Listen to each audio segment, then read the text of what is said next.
And if you need to own your boa, for the Oscars, you can bring that into it too. Because I did not hold back. I was like, Oscar episode, here we go. I almost put on the full dress. I was like, it's Monday morning. I don't know if I need to do all that.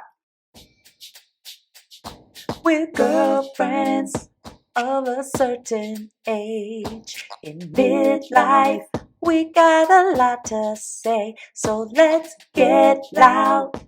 We won't fade away. 'Cause we're girlfriends of a certain age. Hey, girlfriend. Welcome to Girlfriends of a Certain Age, a podcast for women in midlife. I'm your host, Jessica Neighbor. I'm a voice coach for public speakers and vocalists at Impact Vocal Coaching.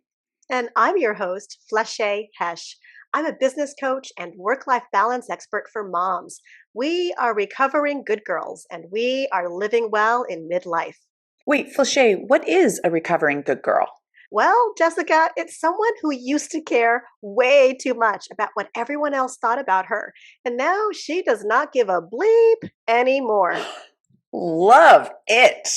Each week we discuss a hot topic or hot flash, including culture, relationships, and life to help you live out loud. If you identify as a recovering good girl or as a girlfriend of any age and you want to join our conversations, join us at Instagram, YouTube, or girlfriendsofacertainage.com. Hey, girlfriend. Hey, girlfriend. Girl, the most amazing thing happened to me the other day at a cafe. Can I tell you about it? Oh, please do. I was sitting having coffee, actually with a new friend, another mom entrepreneur who I was meeting up with on purpose for some networking. Girl, a woman I do not know walks over to me and says, "Are you Fleshay?" And I was like, "Oh dear, what's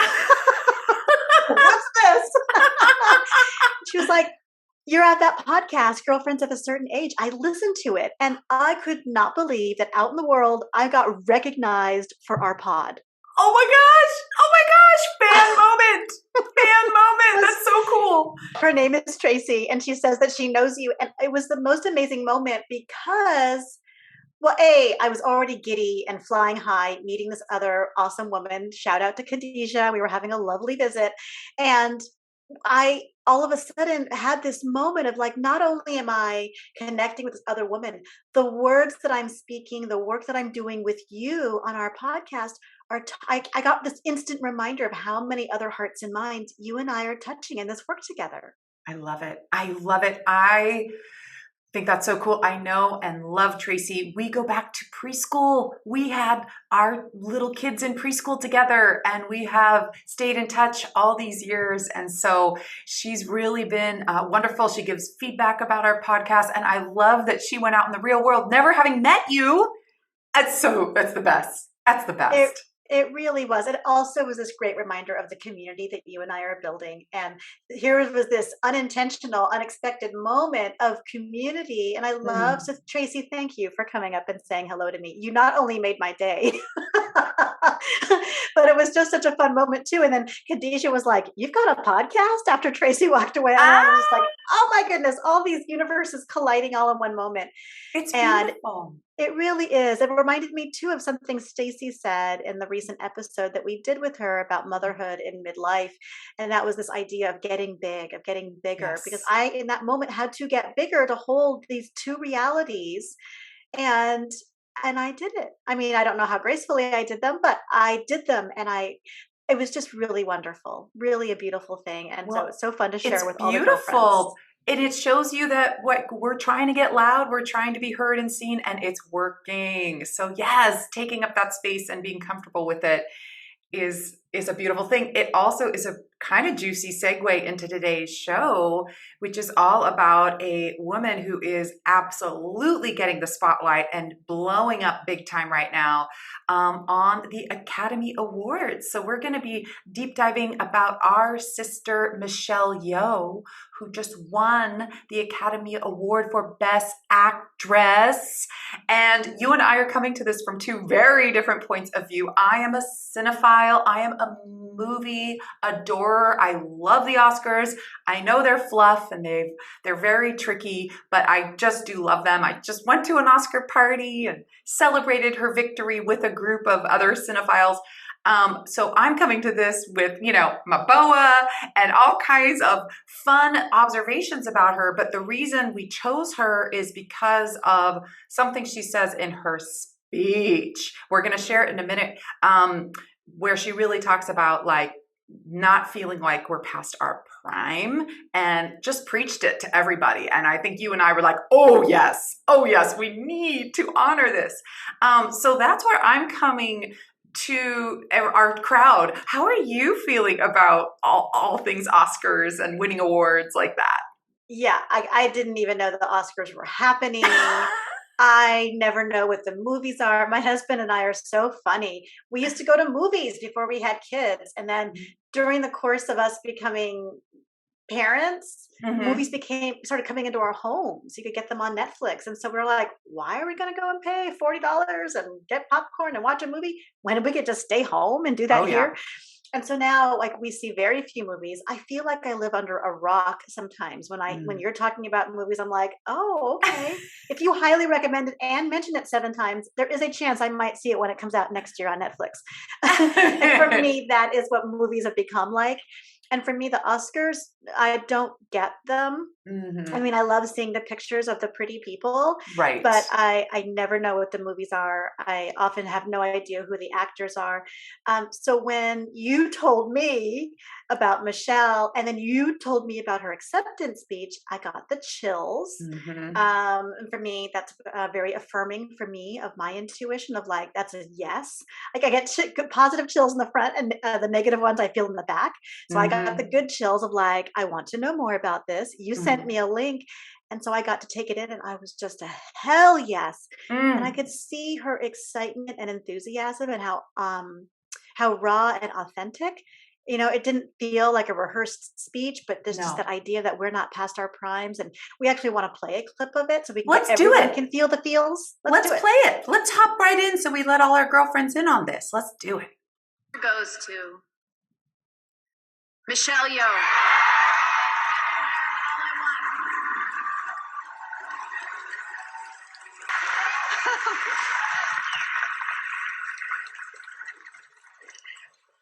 Thank you.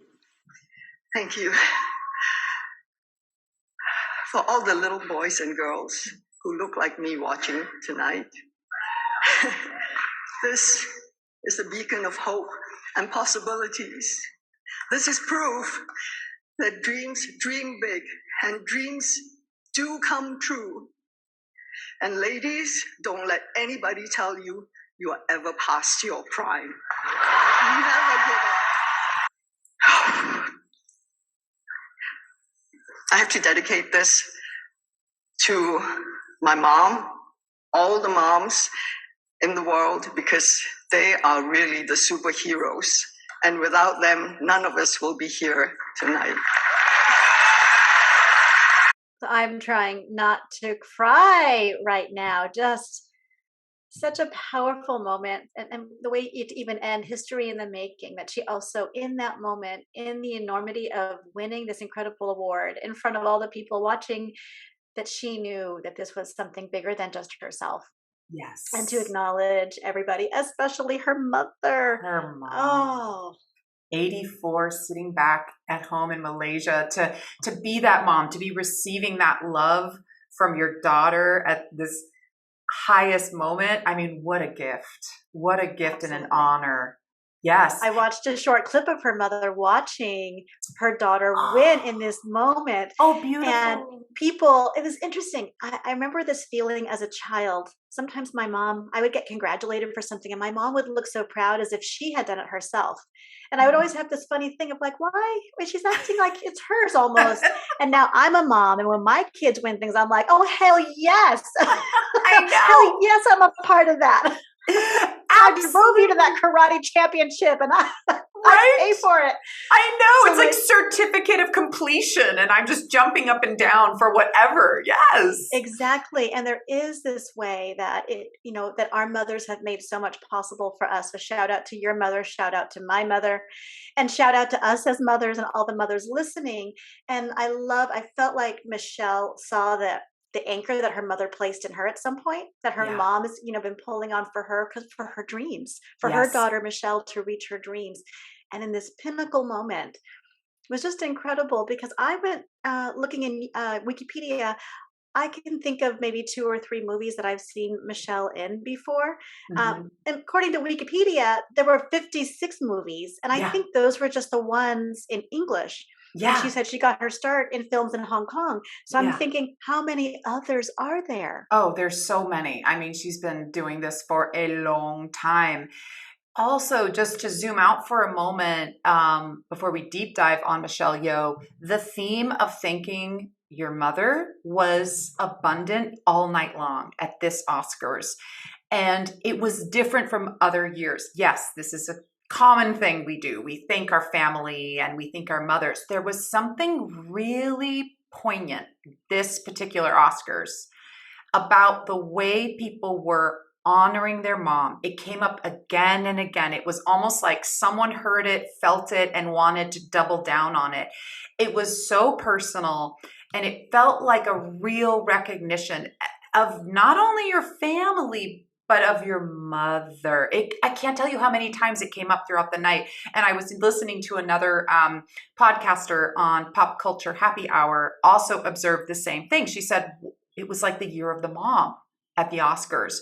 And so also thinking about the last episode we just did all about motherhood, it made me think, Felicia, about how, you're this actor and you're getting this accolade of a lifetime, right? This is the Super Bowl for actors. It doesn't get higher and bigger than this.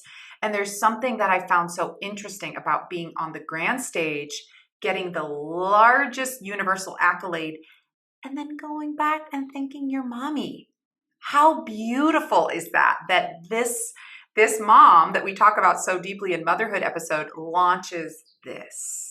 And I just found that really gorgeous. So just zooming back to say that first was like, it was in the air. And then when she said it, I was just like, the waterworks. It was so beautiful. Well, that's very affirming for me, because, of course, I didn't watch it, didn't hear any of those speeches, didn't know about that connection. People who follow, I don't know how to say it in a larger context, but I'll just jump in and say it. Is like the people who follow the energy of where we are as a planet, where we are as a culture, where we are as in humanity. Mm-hmm. And in the astrology is also supporting this, that the time of the feminine is back, y'all. We've been living in a very patriarchal society, and there are many of us who believe that that the divine feminine is coming back to take her place, and that's alive and well in all of us. So to hear so many people at the top of their games thanking their mommies, right, their Right. place, their point of creation, Yeah. the divine feminine that they know best, and that created them, that just gives me all kinds of chills. Me too. Me too. It really did feel like that, like an honoring. And the role that she won for in Everything Everywhere All at Once is the role of a mother, a very unassuming woman who runs a laundromat, who's having financial issues, marital stress, who, lo and behold, is actually a superhero who can save the universe. So that theme in the movie for which she won the award is so perfect. I didn't even know what the movie was about. That's how out of the loop Fleche is about. Girl, that's why you got your pop culture girlfriends like me. And I get it. There's a lot going on in our world, and movies and these awards can seem very kind of fluffy and stuff. But I do think it speaks to a big issue, and I think the impact that movies have, I think the impact that our celebrities have still matters. And I love that she used her platform to also say, don't let anyone let you know that you are past your prime, because Michelle was born in 1962. So she's letting it be known that here I am. Don't tell me I'm past my prime, because there's a huge understanding in Hollywood, especially that, you expire at age 40 if you're lucky, and that's pushing it. And, the irony that if you're an actor and if you have a craft, well, wouldn't you be getting better as the years go on? Wouldn't you just become that much more masterful? And so this very old school, very patriarchal way of treating actresses and saying, oh yeah, you're done. She was standing up there in all of her glory, just letting it be known, oh no. And then to see someone like Jamie Lee Curtis out in the audience, like, cheering her back on, and all the other women, was really, really, that was like a very pivotal moment, I found, as a former actor myself. Yeah. People were holding up their hands like an egg. Do you know what that is? What I that was don't about? know. And I think that was a movie reference or an inside joke. If any of our girlfriends know, let us know what the egg was. At first I was like, is that a heart? But no, that's a full-on egg. I think it's a reference to Everything Everywhere All at Once. So Okay. Because I watched someone it, did but I don't also remember it. in Yeah. the video, watching her mom in the moment, someone did it too. And I was like, what's that? What does that mean? What does that mean? Well, we'll have to get to the bottom of that hand signal. Like our girlfriends are going to set us straight on that. I look forward to reading the comments and Yes. learning more from our women about it. Yeah. Well, I mean, a big part of it for me, being a woman of color, is I really hadn't thought so much about it. I've been bored by the idea of the Oscars, but this idea of more inclusion, the people winning, the films being about people who look like all of us all over the world. That is meaningful. That is interesting to me. That opens my heart. That pulls me in a little bit more. So having the winners be a very homogenous group of people, I suppose, was getting a little bit boring for me. And so Yeah. this idea of making history, a girlfriend of a certain age winning, and for Yes. her to really own it, I just kept at my craft Hmm. and just kept bringing my greatness, my vulnerability, my authenticity. I just kept showing up every day to do what I love. And now here I am having this pinnacle moment. And you could see that she was old enough to receive it. She was old enough to appreciate it. She's like really just getting the weight and the value of that moment.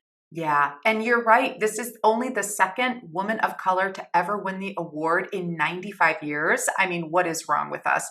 Halle Berry was up there helping present it to her, because Halle Berry was the first woman of color to ever receive the Academy Award, and her acceptance speech was phenomenal as well. Everyone should go back and watch it, but it really does speak to how behind the times we are. And so I also get why a lot of people and people of color tune out to this award ceremony, which just feels cliquey and yucky and exclusive. But for like a cinephile, lover, I'm someone who just romanticizes the movie. I romanticize the whole ritual of going into the theater and getting my popcorn and sitting down there in a dark room with community. That love of it is what I hold near and dear, but the politics and just the flat out racism and sexism that is all over that award ceremony is very problematic. So thank you for calling that out also and saying, it didn't really reflect me. So what do I even care? And I think that was a beautiful thing that you notice in the first line of her speech to all the little girls and boys who look like me. Yeah. She recognized how influential that moment was, and representation matters. Absolutely. I mean, it makes me very emotional because growing up, I didn't have a lot of people who looked like me. Certainly not in positions of power. Certainly not in the media. I didn't open magazines and see faces that looked anything like mine. In fact, I felt like there was a lot of messaging that faces like mine and faces even darker than mine were unattractive, not acceptable. Your Which nose is isn't like ludicrous. this. You're gorgeous. My Thank gosh. you. And I fully embrace myself now and how I look, and I've really come into my own. And but there are a couple of girls at my children go to the same school, but there's a couple of little girls in particular who look a little bit like me, and I feel them gravitating toward me. And I just make a real point of making eye contact with them. If they talk to me, I definitely speak back, and I just feel like Right. This is what a grown-up version of someone who looks more like you looks like. And I can just see that and feel it. But when I was that age, I didn't have that. And so I just think it really, really matters. And I love that Michelle just feels like a beautiful, beautiful representation She's of gorgeous herself. And then she too. put Yes. herself out there for all the kids who look like me, this, and then she called it. I broke through that glass ceiling. And I'm feeling emotional again because Yeah, those children get to stand on her shoulders too, they do. that she gets to hold that up. And we're all standing on the shoulders of our ancestors, those who came before us. And she gets that. She gets the weight and the enormity and the responsibility of that. And I feel like she just opened the door for all of us a little bit further.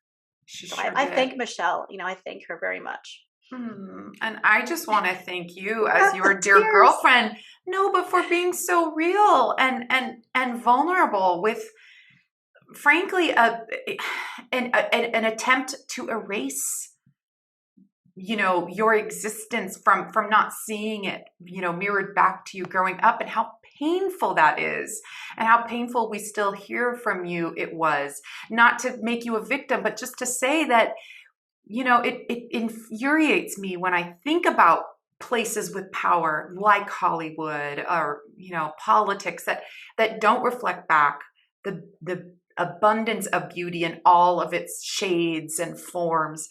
And, that we get stuck in this one bullshit, standard. It's just time to smash that because it's not serving anyone and it makes most of us just feel like utter shit.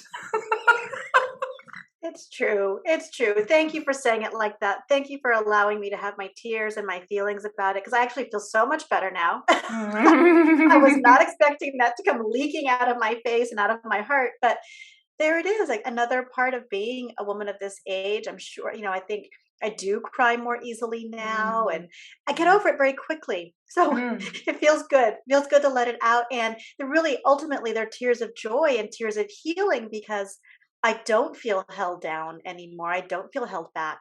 If anything, I feel like so many of us are linking arms and we're going together, and a rising tide lifts all boats. Yes. And so Michelle is holding her piece of it. You and I are holding our piece of it. All of our friends and family. So it's just really beautiful. It's a beautiful time. Yeah, it is a beautiful time. And to just add one last note to that whole discussion around the Oscars and around like diversity and representation, I will love to see the day when just lots of different groups of people can win throughout the night without it being a big theme, because that's what also happens. Like the theme this year was Everything Everywhere All at Once with lots of Asian representation. Another year the theme was African American, and I'm like, can we stop with the themes and can just everyone be honored? We're getting there. We're getting there. Hollywood is definitely behind the times, and that is a true fact. But I think, like you're pointing out, Michelle Yeoh is right where she needs to be, and that's really what I think we want to deep dive now on. But yeah, all of that is in the mix. Hey, girlfriend. Hey, girlfriend. Oh, I just got off a call where my other girlfriend was so confused. She is in a relationship. They're at a crossroads and she's a little divorce curious at the moment. Ooh, what did you tell her? I mean, what do you tell a girlfriend? It's their decision. I just wanted to be there for her and support her, but I didn't want to tell her what to do. Well, of course. Well, it reminds me of my dear friend Tamara Mendelson, who's a relationship coach and divorce expert. She's divorced herself and a mom of two, and she walks girlfriends of a certain age actually through a process of being divorce curious. Because some of us are just angry, some of us are just feeling stuck in our relationships. But I'll give you the link and I'll leave it below for girlfriends of a certain age as well, and they can get free, immediate access to this roadmap and find out from Tamara what their next steps are. Oh my gosh, that sounds so helpful. I will definitely share that link with my girlfriend. Thank you. Amazing. You're welcome. And I'll link it below for all the girlfriends listening. Awesome. Today's episode is brought to you by Impact Vocal Coaching. Do you need to improve your public speaking skills? You can increase your confidence and skill with my new training course. It's called Impact, the Essential Public Speaking course for your online and in-person presentations with me, voice coach Jessica Neighbor. You will improve your speaking effectiveness for your meetings, for your podcasts, and for your social gatherings with girlfriends of a certain age. I'm an international voice coach and author, and I've been teaching professionally for 20 years. You'll learn valuable speech skills in my streamlined 6-step process. And listeners of Girlfriends of a Certain Age get 2 bonuses when you join soon. You can join the Impact Vocal Coaching course at impactvocalcoaching.com. Hope to see you inside. Stay calm and speak on. So you were going to share a little bit about, we both did our research about this woman who we know in this very kind of like pop culture way, but it was really fascinating to learn a little more about her. Do you want to start us off? And I can jump in here and there about some of the fun facts we know about Michelle Yeoh. Absolutely. So, I mean, by my count, and girlfriends, again, set me straight if I'm wrong here, but I found out that 56 movies that look like in English, and then 8 TV parts, 2 documentaries, and I guess the voiceover for 2 video games. So I love that. I mean, I only knew of her really, I think she came on the scene in my mind in Crouching Tiger, Hidden Dragon. That was the first. And I remember I did notice her. I was like, who's that? Yes. I could just feel this power. Yes. I can't tell you a single other actor who like really pulled me in the way that she did. And I think she's done a lot of these like martial art movies. And my understanding is she doesn't have any training in that at all. No, she was a dancer though. And I thought, it's her dance training that enabled her to be a good martial artist because it's a physical sport, right? That was my takeaway. Especially the way some of those movies got shot. They were more like choreographed dance scenes than anything else. Absolutely. Yeah. So beautiful. And then I also noticed her a lot in Memoirs of a Geisha. I loved that movie. And then I think most recently I saw her in Crazy Rich Asians. Yes. Which was super fun. She played the matriarch. She was like really the interesting block to the budding romance. And she played that role really well too. Yeah, she's been on the radar for a long time. And in Malaysia, she's obviously a huge star where she was born. But it's so interesting to know that like in our canon, we're aware of her in these very different ways. She was also in a James Bond movie way back when. So she's been on the scene for a while. Yeah. And also, according to Wikipedia, she won some beauty pageants. So at around age 20, she was Miss Malaysia Universe and went on to compete in some other capacities. So she had this whole other life of being a ballerina, a dancer, a beauty pageant contestant and winner. And then she had a spinal injury when she was studying dance in London, which then made her have to pivot to all sorts of different things.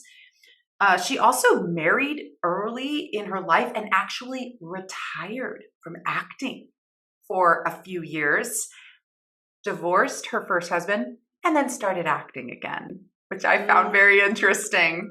Do you know what age she got divorced? Well, so she was born in 1962. Her first retirement was in 1987 when she married. And then she was back on the scene by about 4 years later, right when she divorced, is when she started showing back up in martial art films and different films. Oh, so we could make some assumptions about how much energy it took for her to be married, and how that energy had to go away from her passion and her love and her purpose. Yes. Into one person. Maybe was sucking too much of that out of her. Yeah, that's my armchair analysis. Oh, mine too. I know. We are just speculating away over here. Yes. Sorry, Michelle, if we got it all wrong, but we are kind of glad that you came back, didn't retire, because like Flachet said, you went on to make a gazillion films and some that are super amazing to us. I actually, when I was looking in Wikipedia, there's still like 4 more films queued up to come out. I think it had things listed until 2026. Getting ready to launch other projects that she's already got in the can.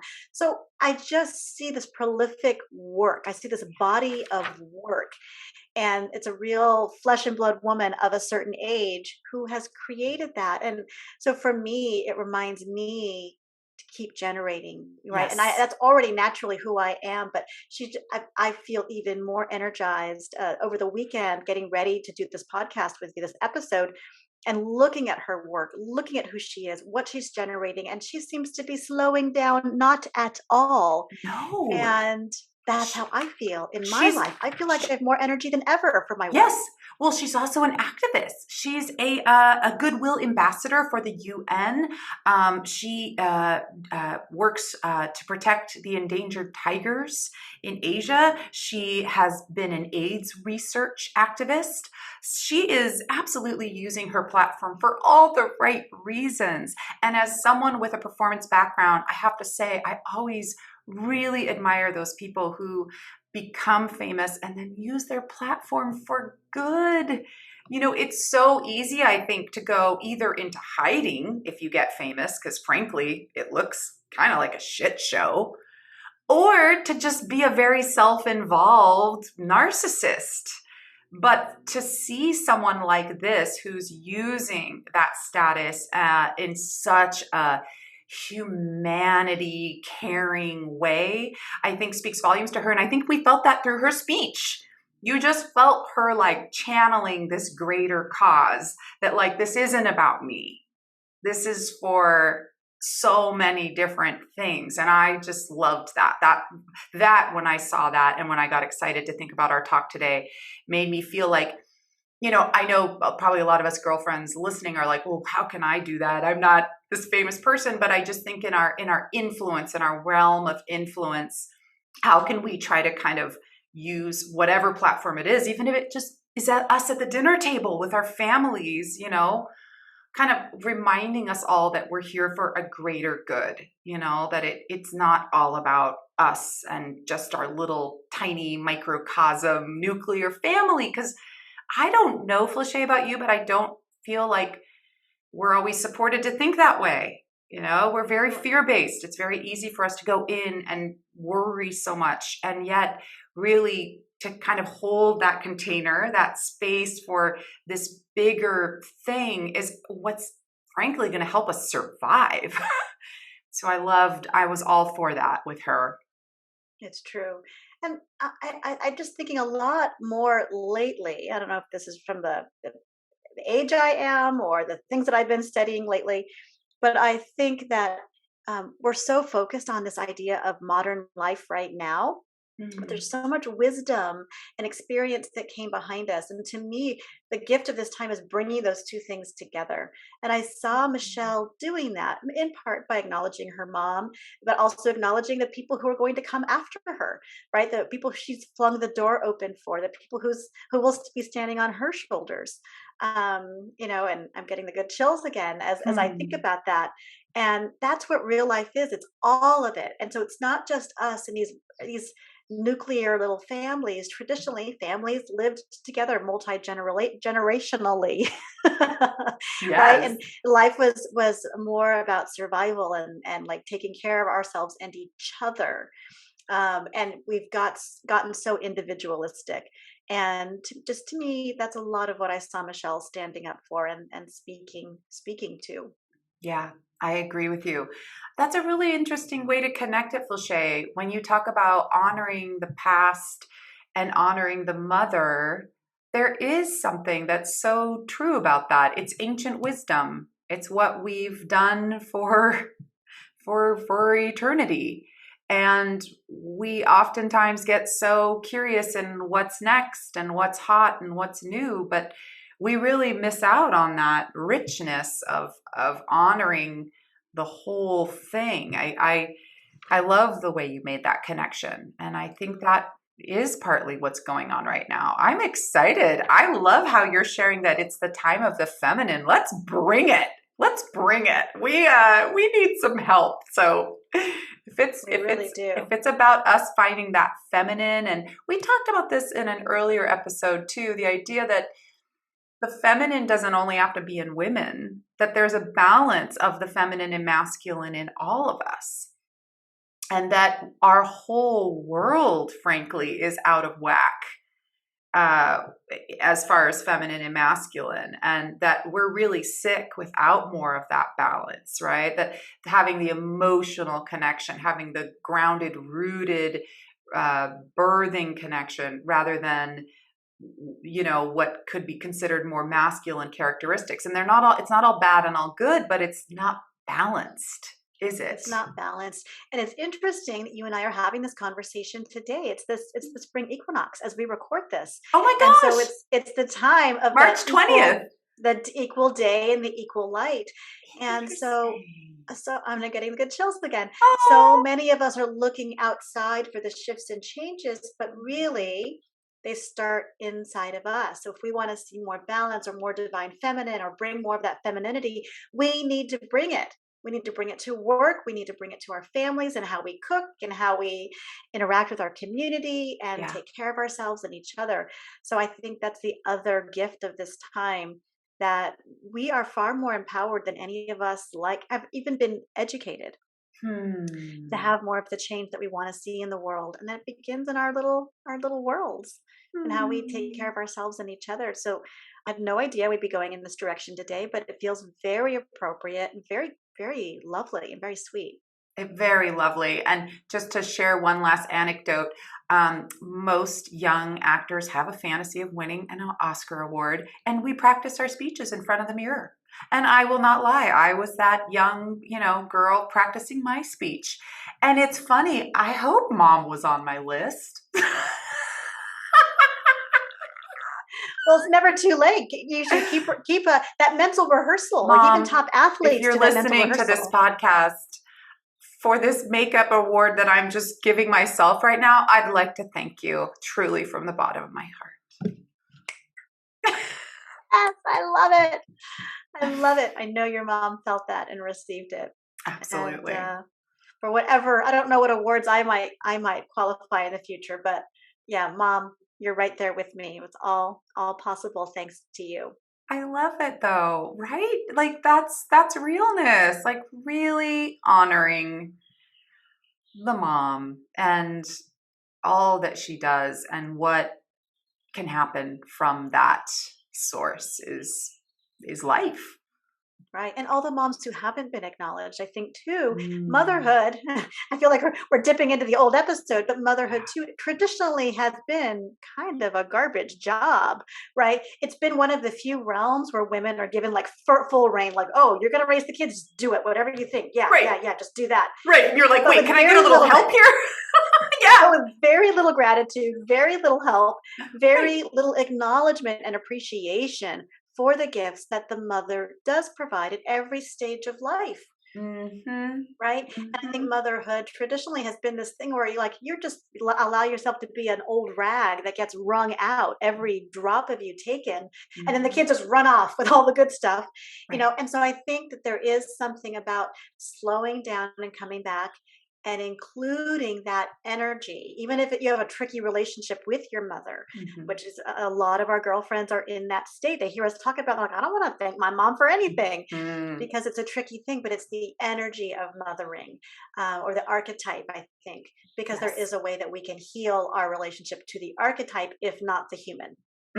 I love that. And that was why when she was just giving her thanks to her 84-year-old mother across the world from the stage where she was standing, and when you heard it time and time again throughout the night, I can't tell you how many times, it was like if I had to take a shot for every time someone thanked their mom, I would be completely drunk by the end of that show. But it was just marvelous to feel the acknowledgement and to feel it in a very genuine way. Not in Mhm. I should could do this, but in a very genuine way. It was remarkable. I loved it. I truly loved it. That's a beautiful note to end on. I love that. Yes. Thank you. Yes. And thank you for bringing this idea to the podcast, to this episode. Something I knew nothing about and wasn't paying attention to, and is so rich and so timely, and is giving permission to each and every one of us to own it and to bring all of ourselves into our every roll everything that Yes. we're doing. Yes, and if you need to own your boa, for the Oscars, you can bring that into it too. Because I did not hold back. I was like, Oscar episode, here we go. I almost put on the full dress. I was like, it's Monday morning. I don't know if I need to do all that. Oh my gosh! Well, you look fabulous. Thank you for Thank bringing you. it. Thank you. Ooh. It's so itchy. I can't wait to take this thing off. These things are really uncomfortable. And looking glamorous is not always easy, but it is worth it. So thank you for bringing that, holding down that energy for us. Well, till next time, girlfriends. We'll see you soon. Bye, girlfriend. Bye. Thank you for tuning in today to Girlfriends of a Certain Age podcast. Do you have a girlfriend who needs to hear this message? Share this episode with her. She will love you forever. If you enjoyed today's episode, please subscribe, rate, and comment wherever you get your podcasts. Stay tuned for more episodes where we discuss more hot topics about girlfriends living their best lives. You can follow us on Instagram, YouTube, and girlfriendsofacertainage.com.